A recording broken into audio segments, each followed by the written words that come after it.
Give me liberty or give me death. By Patrick Henry, March 23, 1775. No man thinks more highly than I do of the patriotism, as well as abilities, of the very worthy gentlemen who have just addressed the House.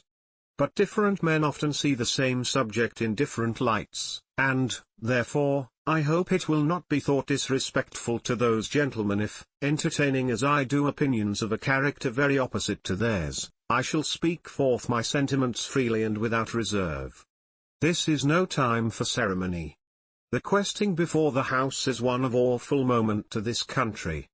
For my own part, I consider it as nothing less than a question of freedom or slavery, and in proportion to the magnitude of the subject ought to be the freedom of the debate. It is only in this way that we can hope to arrive at truth, and fulfill the great responsibility which we hold to God and our country.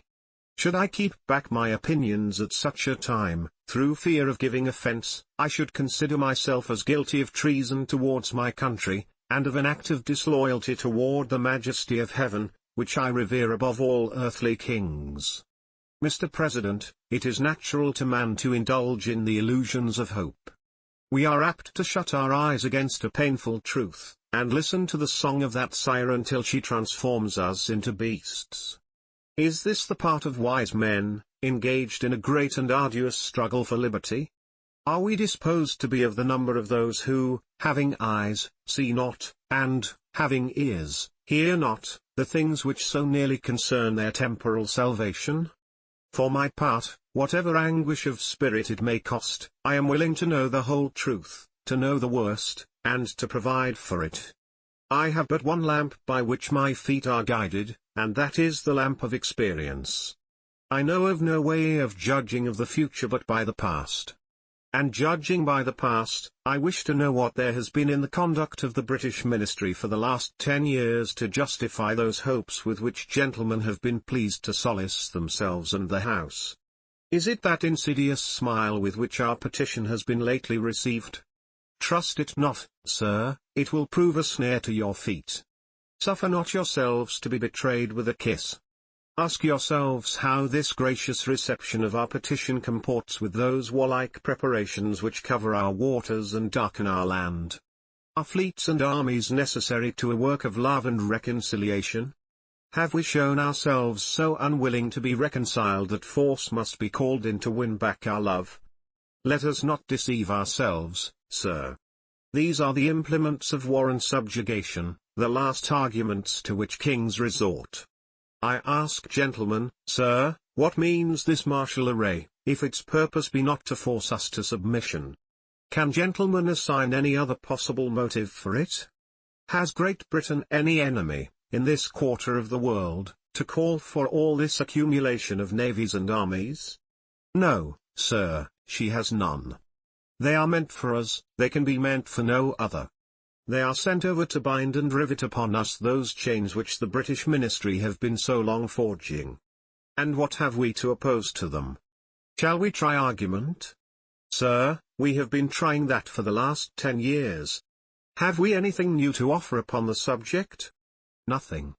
We have held the subject up in every light of which it is capable, but it has been all in vain. Shall we resort to entreaty and humble supplication? What terms shall we find which have not been already exhausted? Let us not, I beseech you, sir, deceive ourselves.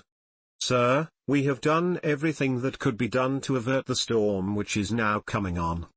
We have petitioned, we have remonstrated, we have supplicated, we have prostrated ourselves before the throne, and have implored its interposition to arrest the tyrannical hands of the ministry and parliament. Our petitions have been slighted, our remonstrances have produced additional violence and insult, our supplications have been disregarded, and we have been spurned, with contempt, from the foot of the throne. In vain, after these things, may we indulge the fond hope of peace and reconciliation. There is no longer any room for hope. If we wish to be free, if we mean to preserve inviolate those inestimable privileges for which we have been so long contending, if we mean not basely to abandon the noble struggle in which we have been so long engaged, and which we have pledged ourselves never to abandon until the glorious object of our contest shall be obtained, we must fight. I repeat it, sir, we must fight. An appeal to arms and to the God of hosts is all that is left us. They tell us, sir, that we are weak, unable to cope with so formidable an adversary. But when shall we be stronger? Will it be the next week, or the next year? Will it be when we are totally disarmed, and when a British guard shall be stationed in every house? Shall we gather strength but irresolution and inaction?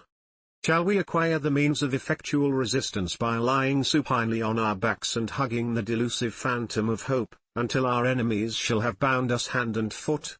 Sir, we are not weak if we make a proper use of those means which the God of nature hath placed in our power. The millions of people, armed in the holy cause of liberty, and in such a country as that which we possess, are invincible by any force which our enemy can send against us. Besides, sir, we shall not fight our battles alone. There is a just God who presides over the destinies of nations, and who will raise up friends to fight our battles for us. The battle, sir, is not to the strong alone, it is to the vigilant, the active, the brave. Besides, sir, we have no election. If we were base enough to desire it, it is now too late to retire from the contest. There is no retreat but in submission and slavery. Our chains are forged. Their clanking may be heard on the plains of Boston. The war is inevitable, and let it come. I repeat it, sir, let it come. It is in vain, sir, to extenuate the matter. Gentlemen may cry, peace, peace, but there is no peace. The war is actually begun. The next gale that sweeps from the north will bring to our ears the clash of resounding arms. Our brethren are already in the field. Why stand we here idle? What is it that gentlemen wish? What would they have? Is life so dear, or peace so sweet, as to be purchased at the price of chains and slavery? Forbid it, Almighty God. I know not what course others may take, but as for me, give me liberty or give me death.